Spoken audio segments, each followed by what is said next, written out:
Salut à tous, c'est Mickaël, j'espère que vous allez bien. Aujourd'hui dans cette nouvelle vidéo, je vais vous montrer les choses les plus bizarres que j'ai pu trouver lorsque j'ai fait des recherches sur le typo squatting. Pour rappel, le typo squatting, c'est le fait d'acheter un nom de domaine qui se rapproche énormément d'un autre. Par exemple, je vais aller acheter le domaine google.com, mais au lieu de mettre 2 O, je vais mettre 2 zéros ou un 0 et un O. L'objectif en général, c'est d'aller faire du phishing.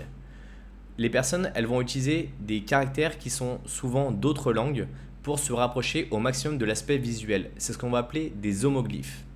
J'ai trouvé un script qui est extrêmement intéressant. Il nous permet de découvrir justement les domaines qui ont été typo-squattés et on va pouvoir voir un petit peu les choses un peu surprenantes que les personnes vont stocker sur ces serveurs. Mais avant tout ça, je vous invite tout de suite à récupérer le guide qui est disponible dans la description et vous permettra de bien débuter en cybersécurité. Ce premier outil, il s'appelle DNS Twist. Il est disponible directement sur Kali Linux, mais vous aurez peut-être quelques problèmes de dépendance pour l'installer. Donc soit vous le récupérez sur GitHub et vous suivez les différentes étapes d'installation, donc ici avec un pip install, ou vous faites un git clone, c'est des twists et après vous l'installez avec pip. C'est du Python, ça marche juste super bien. Il existe une version en ligne que je trouve très intéressante, qui s'appelle dnswist.it. Donc ici par exemple, on part avec Facebook. On va cliquer sur Scan et on va voir les résultats qu'il va obtenir. Ici, il va regarder les lettres qui sont en plus, il va regarder les lettres qui sont en moins, il va regarder les personnes qui ont mis un 0 à la place et il va nous donner un petit peu un premier ordre d'idée de savoir ce que c'est. Ici par exemple, on voit qu'il y a un Facebook avec un C à la fin ou avec un Z, c'est un serveur qui est stocké en Australie. Donc si je le prends, je vais dessus, hop, je vais l'ouvrir dans un nouvel onglet. On va aller voir ce que ça donne. Ici, on voit qu'il y a un bit squatting, donc ils ont rajouté un O dessus.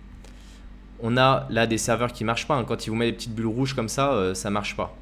Ici, on voit qu'ils ont pris des différents éléments. Donc là, un HTTPS facebook.com, vous voyez, il n'y a pas les slash entre les deux. Il va vraiment chercher tout ce qui est possible. Là, des homoglyphes attaque, on voit qu'on a, vous voyez, il y a un point sous le A. Des choses qui sont vraiment très légères. Des fois, vous avez l'impression que c'est une saleté sur votre écran. Donc là, par exemple, on va prendre l'homoglyphe attaque. On va regarder. Je ne sais pas du tout sur quoi on va tomber. Vraiment, je vous le dis, si jamais c'est trop n'importe quoi, peut-être que je serai obligé de flouter la vidéo à certains moments. Donc, on va copier, on va mettre. Et ici, vous voyez, on a des caractères directement en Unicode. On tombe sur Simon Wilby. Alors voilà, c'est quelqu'un qui nous partage ses informations. Je ne sais pas pourquoi il a acheté ce domaine-là, mais c'est quand même assez drôle de voir qu'il va squatter justement un typo de Facebook. Là, je pense que Facebook a dû le racheter pour renvoyer vers Facebook officiel. Et ici, on a des jeux d'argent chinois. Donc vous voyez, on tombe des fois sur des choses qui sont quand même assez drôles.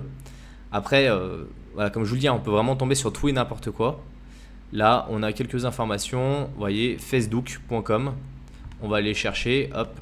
On va en ouvrir quelques-uns comme ça pour que vous ayez un petit peu un ordre d'idée de ce sur quoi on peut tomber. Alors, je vais éviter tous ceux où il y a des noms un peu bizarres pour éviter de tomber sur potentiellement des sites sur adultes en plein milieu d'une vidéo YouTube. Vous voyez, là, directement, je vais le fermer parce que ça, rien que l'entête, en fait, je sais très bien ce sur quoi on va tomber. Donc, on va éviter de se faire strike la vidéo YouTube. On va prendre le Facebook. Le pire, c'est qu'il y a des gens qui cliquent dessus en fait, s'ils sont sur ça. Donc vous voyez, ça a été redirigé vers le Facebook officiel. Donc je pense que Facebook est passé par là pour nettoyer un petit peu. Ici, c'est pareil, on a certaines lettres qui sont inversées. Donc là, il y a une erreur de certificat. Ici, qu'est-ce que ça nous donne? On va passer sur celui-là. Vous voyez, c'est quelque chose qui est assez long si on le fait à la main. Et donc, il y a la possibilité d'avoir un outil qui va le faire de manière automatique. Donc la seule condition, ça va être de lui créer un dossier dans lequel il va pouvoir aller déposer les images de ce qu'il a pu trouver.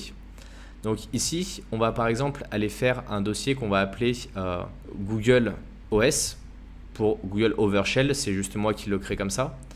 Et là, on va aller utiliser justement cet outil en Python. Donc il s'appelle DNS Twist. Ici, si on regarde un petit peu les différents éléments, il peut nous afficher toutes les informations sur le DNS, les bannières, mais surtout ce qui va nous intéresser, là on pourrait partir sur du fusing. Ce qui va nous intéresser, nous, c'est la partie screenshot. Donc on va voir s'il est possible d'avoir des screenshots de manière automatique. Pour ça, il nous faut un dossier, vous voyez, directement. Si on lui lance par défaut directement, ce qui va se passer, c'est qu'il va aller récupérer toutes les images, même des sites qui n'existent pas. Donc là, nous, ce qu'on va faire, c'est qu'on va passer par le -R et s'assurer que justement les domaines sont bien enregistrés. Le -P, il est obligatoire si vous passez par le screenshot. Donc nous, on va faire un Google_OS et ici, on va aller chercher le typosquattage de Google. Donc on va le prendre comme ça et là, on va lancer et je lui dis pour 40 threads, tu vas vraiment aller attaquer vraiment fort pour récupérer un maximum d'informations parce qu'il y a pas mal de résultats. Et on ira voir ce qu'il y a dans ces résultats, voir si quelque chose d'un peu surprenant, quelque chose d'un peu drôle. Vous pouvez le faire bien sûr avec l'ensemble de vos domaines et l'idée c'est de le faire majoritairement avec des domaines qui vous appartiennent ou sur des sociétés que vous êtes en train d'auditer pour voir s'il y a des personnes qui essaient potentiellement de faire du phishing ou qui essaient de déployer des logiciels malveillants avec des URL qui seraient vraiment très proches. Bien sûr, quand on fait ça, on a une partie découverte qui est très drôle, mais on a également une partie qui est liée à la cybersécurité. L'objectif étant toujours d'apprendre pour mieux se défendre. Ça, c'est très important. Vous voyez, c'est plus ou moins rapide en fonction du nombre de threads qu'on met. Nous, ça a pris quelques temps, mais c'est quasiment arrivé à fini. Maintenant, on va regarder dans le dossier de résultats pour voir les images potentiellement qu'il a pu trouver et pour voir s'il n'y a pas des choses qui sont intéressantes. Là, on a tous les domaines qu'il a pu trouver. Vous voyez, il y en a qui sont avec des tirets, il y en a qui sont avec des chiffres, qui sont avec des lettres. Là, on a vraiment des caractères qui sont de l'homoglyphe, c'est du pur et dur, c'est des caractères Unicode qui sont faits pour ça. Et donc ici, on va regarder notre Google OS. Donc on va dedans. Là, on a une suite d'images. Donc qu'est-ce qu'on a? On a Google.com, ce qui est assez sympa comme truc, Foogle. On a pas mal de sites qui ne répondent pas ou avec des choses qui ne sont pas forcément top. Ici, on a une erreur 404. Là, c'est un nom de domaine qu'on peut acheter. Ici, c'est des faux Google. Regardez, si on va dessus, on se ferait potentiellement ficher. Qu'est-ce qu'on a d'autre d'intéressant? On va continuer de tourner. Ici, on a une maison de Donald Ross qui est en vente. Alors, je ne sais pas pourquoi il a acheté googie.com. Qu'est-ce qu'on a d'autre qui peut être intéressant? Ici, on a par exemple du Forbidden. On n'a pas accès au serveur. Donc, je pense qu'il y a un certain filtrage. Là, le domaine, il a expiré. On a des Google Click.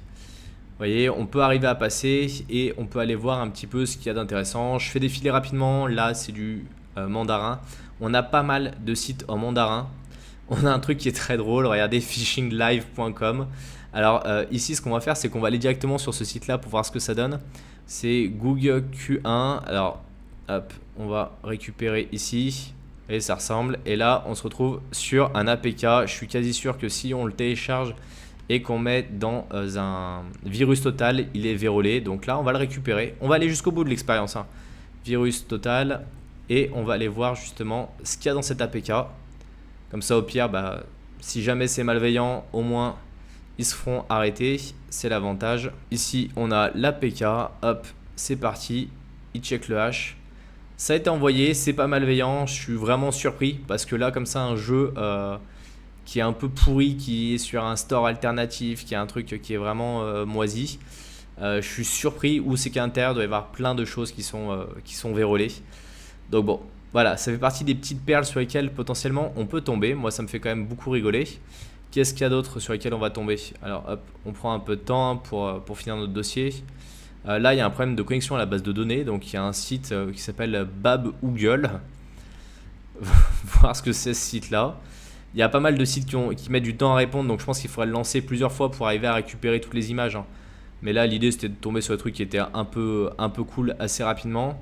Quand vous voyez des XN comme ça, c'est qu'en fait, c'est des caractères Unicode. Vous pouvez les taper directement dans votre navigateur. Ils vont être mis en correspondance. Là, on a un truc de Twitter. Je ne sais pas pourquoi ça vient là. On va continuer de faire défiler. On a Xenes. Ok, c'est un truc asiatique. Là, on a un serveur Plesk. Pourquoi Plesk est sur un site qui ressemble à du Google? Woa. Alors ça, grande question de ce que c'est. Mais c'est toujours intéressant de tomber sur des nouveaux sites. Un site de chez OVH qui a été déployé. Vous voyez, je fais défiler rapidement, mais là, c'est une démo justement pour les attaques homographiques. On a Zoogle.